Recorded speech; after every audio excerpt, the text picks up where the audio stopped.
First, I want to say that in this room we have two different types of people. We have people that were definitely sort of almost intentioned martyrs. They knew that their lives were at risk and they were moving forward because it was worth it, right, to make our country a better place.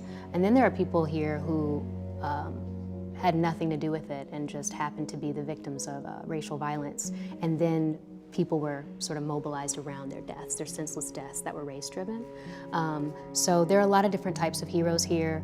Everyone in this room, in some way, shape, or form, pushed forward the civil rights movement.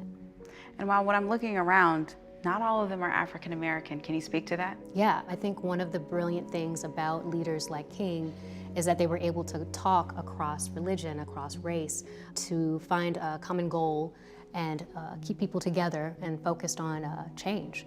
Had it not been that sort of strategy, I don't think it would have been as successful. And I think that's a lesson for contemporaneous times. It's that you can't just talk to people that already agree with you.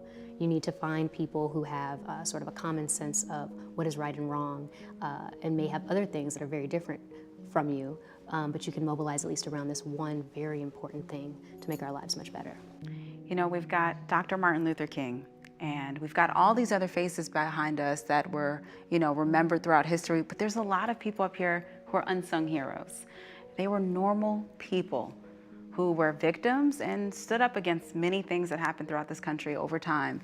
Can you speak more about that, about being a normal person and being on the front lines of history? Yes, absolutely. I think the genius of the original curators of this exhibit was to sort of have all of these quote-unquote unsung heroes alongside people that we know and celebrate often, Medgar Evers, Martin Luther King, Emmett Till, and sort of to place them side by side so that you could see that these people were all on an equal playing field with regard to the willingness that they had to sacrifice their lives to make our country better, for democracy, for equal rights, for justice.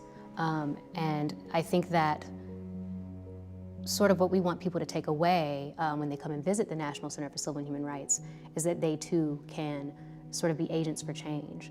And it's not this sort of out of reach, incredibly, hard to access type of person that will lead us to a better world, but it's everyday people coming together and coordinating strategically that have always got us to a better place.